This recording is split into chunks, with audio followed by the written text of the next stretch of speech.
Thanks for joining us for CBN Newswatch. I'm Heather Sells. And I'm Mark Martin. An intense day in the nation's capital. Judge Brett Cavanaugh says his confirmation has become a national disgrace, that the constitutional mandate to advise and consent has become a process of search and destroy. He gave emotional testimony this afternoon, denying all the sexual assault allegations against him. The first woman accusing him, Dr. Christine Blasey Ford, also gave emotional testimony today. Ford said she was 100% certain it was Cavanaugh who assaulted her in high school, and said she felt compelled this summer to bring the assault to light once it became clear that Cavanaugh was on the president's shortlist for the high court nomination. I am here today not because I want to be. I am terrified. I am here because I believe it is my civic duty. Brett groped me and tried to take off my clothes. He had a hard time because he was very inebriated and because I was wearing a one-piece bathing suit underneath my clothing. I believed he was going to rape me. But I'm not questioning that Dr. Ford may have been sexually assaulted by some person in some place at some time. But I have never done this to her or to anyone. That's not who I am. It is not who I was. I am innocent of this charge. I intend no ill will to Dr. Ford and her family. The other night, Ashley and my daughter Liza said their prayers, and little Liza, all of 10 years old,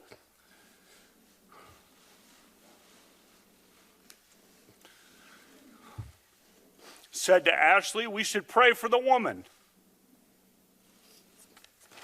It's a lot of wisdom from a 10-year-old.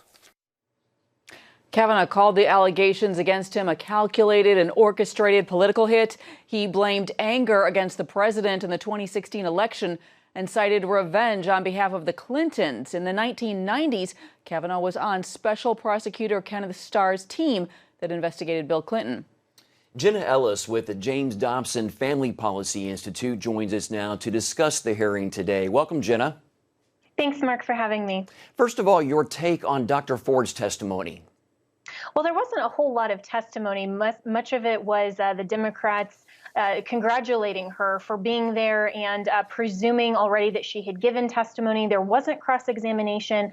In the words that she was able to speak and in the recollections that she did provide, she came across as very sincerely confused. I mean, I thought it was very interesting that she had no real great short-term memory or long-term memory, but yet she had enough specifics only for what was really needed to pinpoint Brett Kavanaugh. And so there were a lot of inconsistencies in her testimony, but she did come across as very sincerely confused. Your thoughts on Judge Kavanaugh's testimony? I thought that his opening statement was one of the most profound speeches in modern American history. The fact that you have these factual assertions, he goes line by line, allegation by allegation, strongly defends himself. And then the facts that he brought out that have been on the record, the adamant denials, the fact there's been no corroboration, that was underscored by his emotion and by his sincere anger. And, I've been a prosecutor, I've been a defense attorney on sex cases, and this is exactly the type of anger that you see from someone who is trying very sincerely to protect their integrity. I thought he was very, very strong. He actually broke down for a moment when talking about his little girl. We heard that part a little bit earlier in the show, telling him that they should pray for Dr. Ford. How do you think that could affect the committee? I think it should show them his sincerity. I actually found myself welling up in tears listening to that because it reminded me so much of how my dad would speak of me as a daughter and would say, regardless of what happens, the trials and tribulations in our life, the false accusations, or anything that you may encounter in life, we need to make sure that we as Christians are standing for truth and speaking truth. I thought that was a very powerful moment to really show his character and sincerity.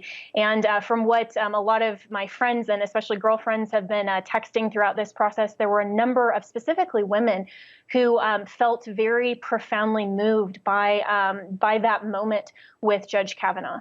Dr. Ford was emotional at times as well, and even Cavanaugh says he doesn't doubt she was sexually assaulted, but he says not by him. So what impact do you think her emotion and his statement might have on the committee? I think that both of these testimonies provide a perfect illustration about how you can have two different competing stories that can, in fact, be true at the same time. She does allege that she was sexually assaulted, but he's claiming that it was not by him. And so when you don't have any other corroboration, any other anything else, any other evidence that would substantiate what she's alleging, we have to remember that the burden of proof here really is on the accuser. And this isn't a criminal context, but at the same time, this is much more than what the Democrats have said is just a job interview or a job elevation. All right. Jenna Ellis, thank you so much for your expert insights. We appreciate it. Thank you so much. Well, women were protesting both for and against Judge Kavanaugh as the hearing was underway. CBN's Paul Strand reports from Capitol Hill that there were strong feelings on both sides. 1, 2, 3, 4, we won't take it anymore. A number of women are out protesting against Judge Kavanaugh, presuming he's already guilty of the sexual charges leveled against him. But another set of women gathered before the Dr. Ford Judge Kavanaugh hearing to rally for him and the rule of law. Judge Kavanaugh certainly faced a number of accusations, but it seems the number one accusation against those who support him is that they're not automatically siding with his women accusers.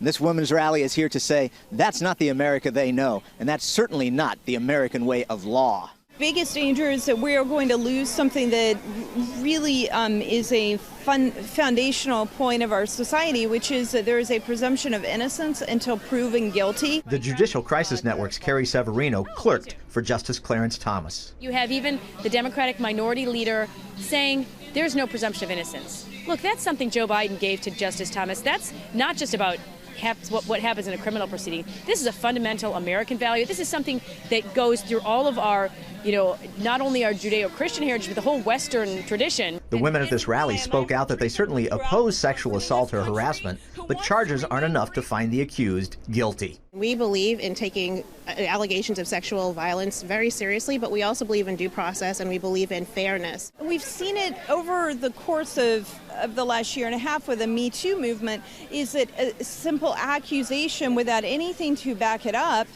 could end a man's career. We believe that justice is blind. Justice must remain blind to immutable characteristics, whether it's age, whether it's race, whether it's religion, or whether it's your gender even. I've got children at home, I've got boys and girls, so I want to make sure that both women and men get a fair hearing. Paul Strand, CBN News, Capitol Hill. Is Judge Kavanaugh getting fair coverage from the media overall? That's something one media watch group has been following. Our Ephraim Graham spoke with one of its leaders about what they discovered. Dan Gaynor with the Media Research Center joins us now to talk about how the national media is covering Kavanaugh and the allegations. So, Dan, I know your team has been tracking the media coverage of Kavanaugh since Senator Dianne Feinstein announced the first claim against him. What have you discovered? Overwhelmingly negative, overwhelmingly about the allegations against Kavanaugh. Very little time devoted to any of the nuances you would see in a typical news story. Kavanaugh's denials got very little time. The other witnesses, the fact that Dr. Ford cited other people were there, all of them deny it. Collectively, they got very little time. Dr. Ford's liberal politics. Heck, even NPR is willing to acknowledge she's liberal. Not the network news. Almost no time at all to the fact that she's a Democrat supporter. She's an anti-Trump person willing to go out and publicly protest Trump. Again, there is only the hit job. Can you talk a little bit more about the impact, the emphasis on the allegations has on the country? They're adding to her credibility. They've built her up. In fact, a word you'll often find in the media is that she's a credible, critic. She's got credible allegations. But in fact, if you look at the details, maybe not so credible. the witnesses against her, the length of time, the fact that she didn't tell anybody about this. And where's the actual evidence? This is an allegation that is not corroborated by absolutely anything. Now, is this just more of the same media culture you've been seeing for a while? Yeah, this is the Anita Hill media culture brought into the year 2018 with social media influence and 24/7 cable and 8 gazillion cable or internet outlets out there, all trying to influence the result.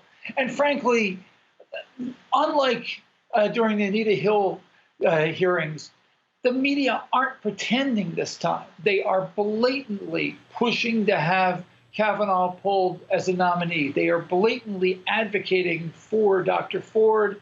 And this all goes back to the pivotal disagreement between left and right on the issue of life. The left would not be opposing Cavanaugh with this venom if he were not seen by them as being a potential pro-life vote on the Supreme Court. Do you think the American people understand what's happening, and what's this doing to media credibility overall with viewers?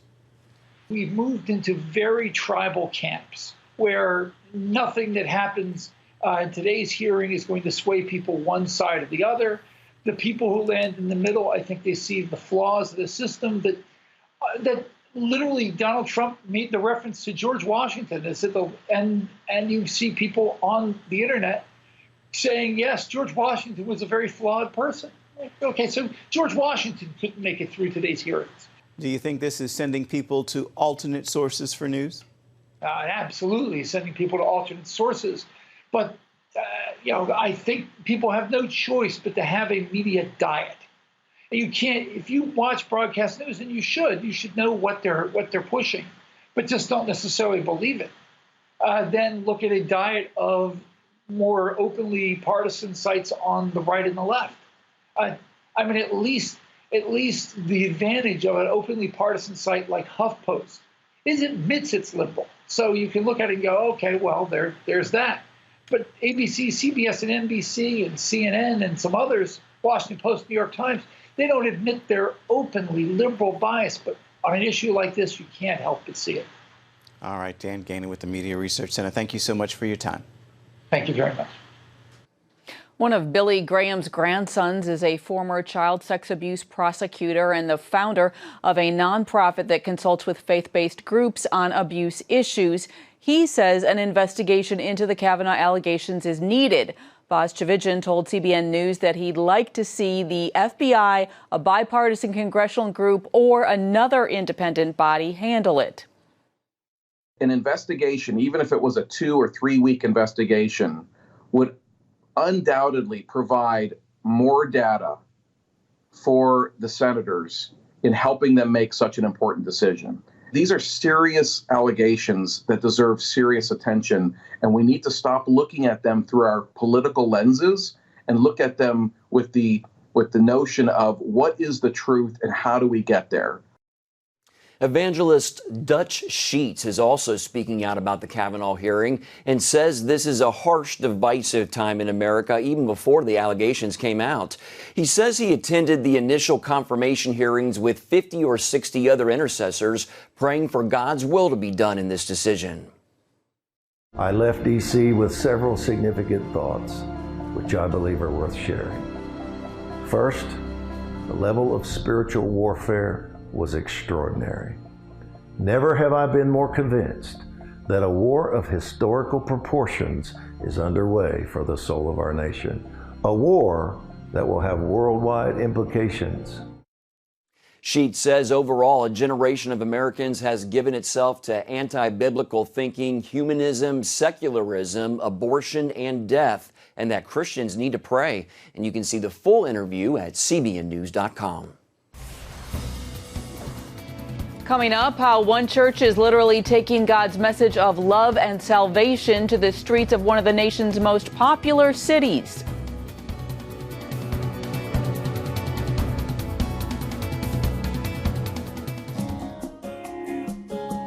I really wanted to help women, and I knew going back to school would be the best way to just even achieve those goals.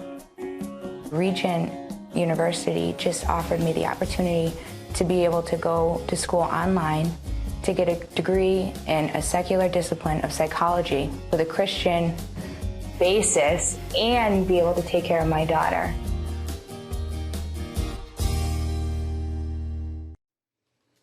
Welcome back. One Dallas church is reaching the city's homeless population by taking its message to where they live, not in a building, but in a parking lot.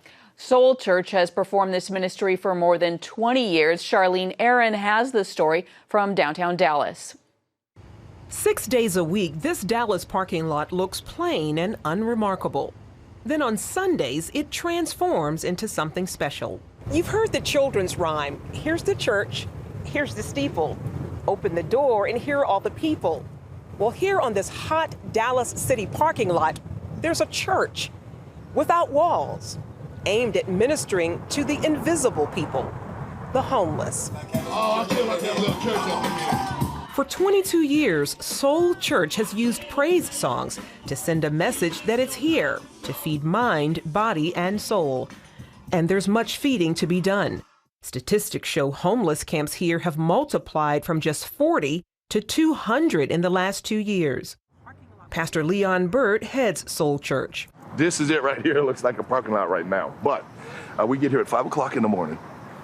We start setting up all these different tents. We've got like 10 tents over there, and then a whole bunch of tents over the people that are eating. We have a live band every weekend. The hurting and broken find open arms to welcome them.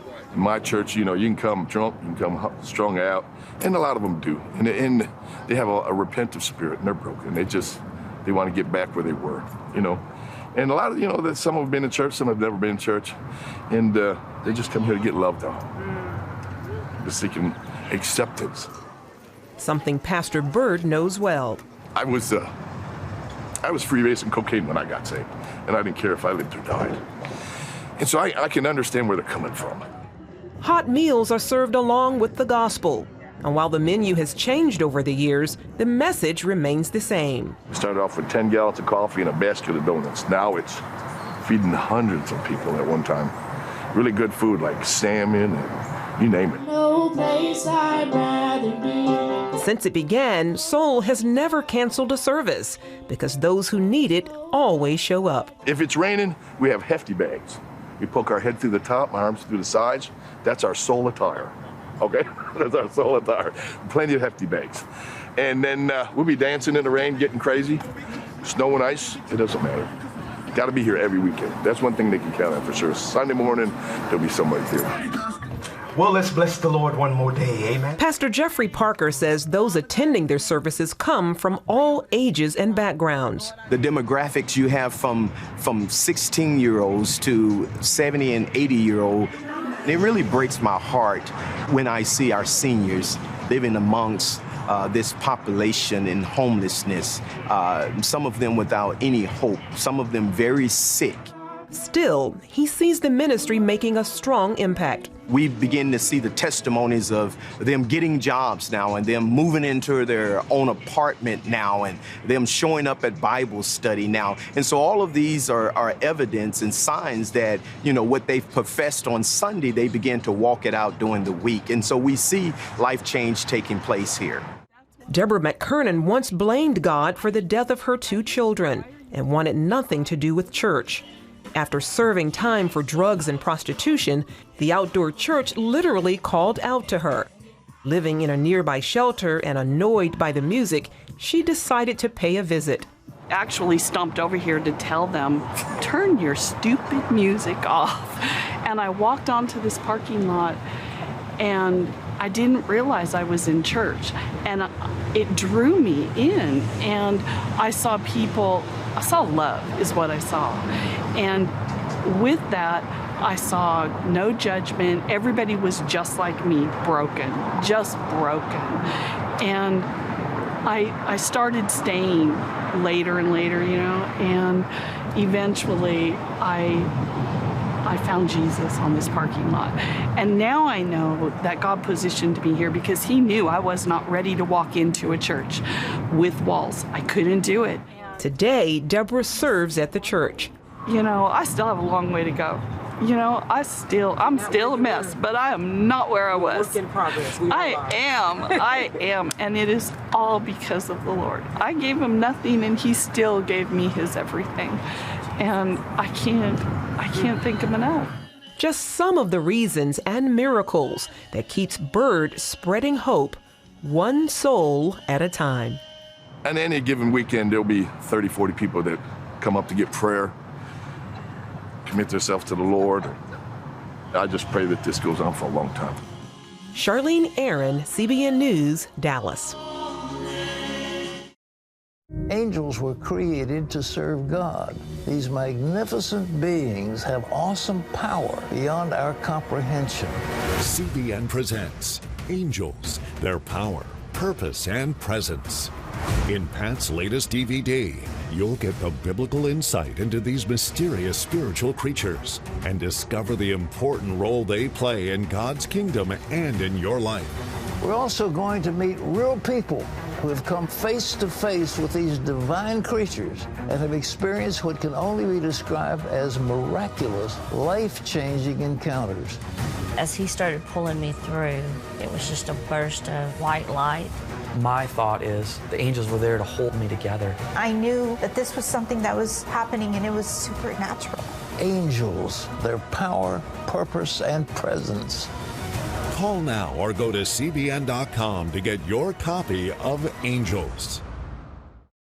Hello, I'm Terry Newsom. Did you know there are more than 148 million orphans in the world today? 148 million. But it was 3 little girls that taught me about the plight of orphans. My husband and I spent nearly a month immersed in the daily activities of a Ukrainian orphanage as we waited to adopt 3 sisters. I saw firsthand the utter loneliness, the pain of rejection, and the overwhelming desire to be loved. That experience changed me forever. And out of it grew a ministry from my heart called Orphans Promise. Today, we're helping orphans and vulnerable children in more than 50 countries worldwide. Thousands of children are now in safe homes. They're being educated, and they're learning life skills. I'm asking you to join with me and become family to these children. Will you call the number on your screen right now? Because every child deserves a chance to be happy. I really wanted to help women, and I knew going back to school would be the best way to just even achieve those goals. Regent University just offered me the opportunity to be able to go to school online to get a degree in a secular discipline of psychology with a Christian basis and be able to take care of my daughter.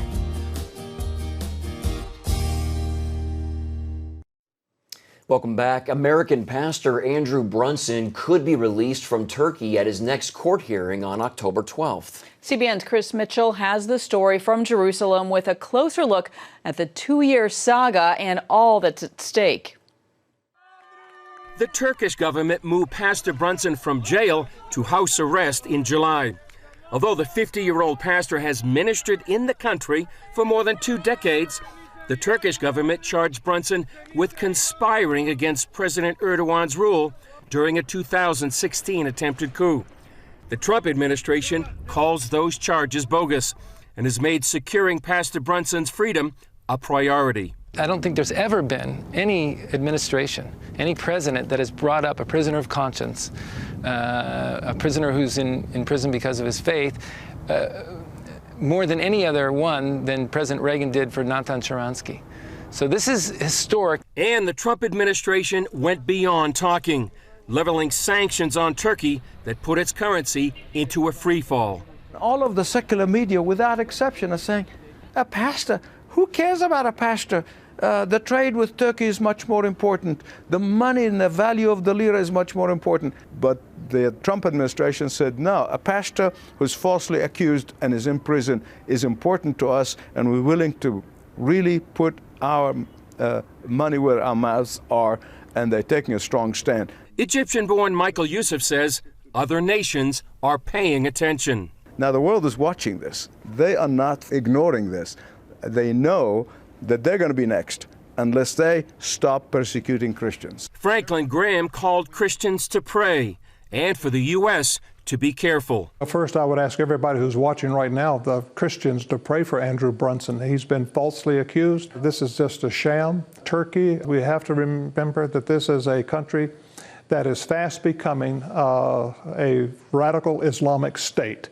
I think we need to get Brunson home, and we need to be very careful with whatever we do as a country with Turkey until they change leadership and change the direction they're going.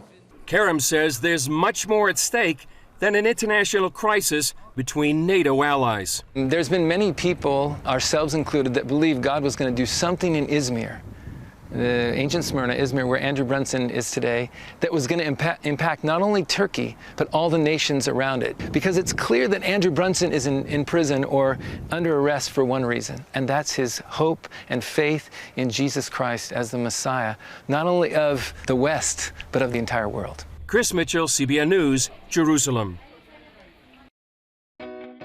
Parents, the Superbook Bible app is a great way to get your child reading the Bible, because in today's busy world, we can use some help. The free Superbook Bible app has fun stuff your kids will love.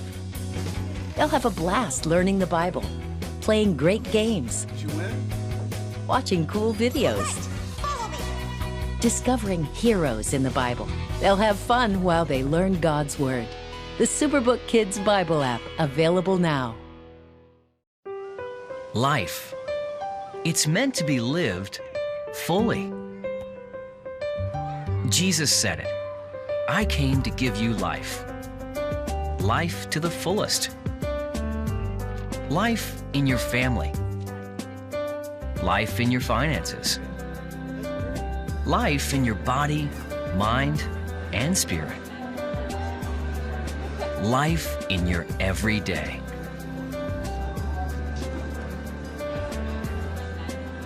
At CBN.com, we're taking what Jesus said seriously. We're here to help you discover life. Life. Live it fully. CBN.com.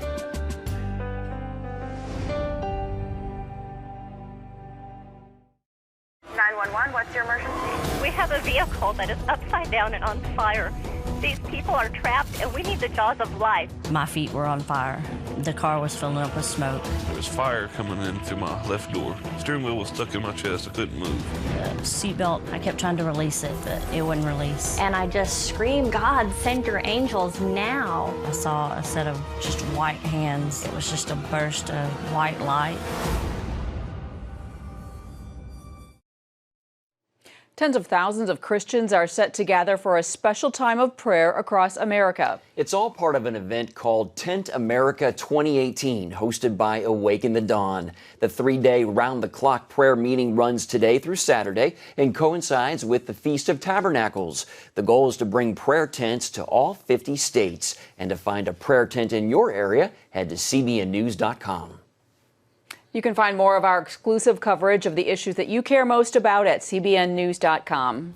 Yeah, tell us what you think about the stories you've seen here. You can do that by emailing newswatch@cbn.com. Thanks again for watching. Good night. We'll be right back.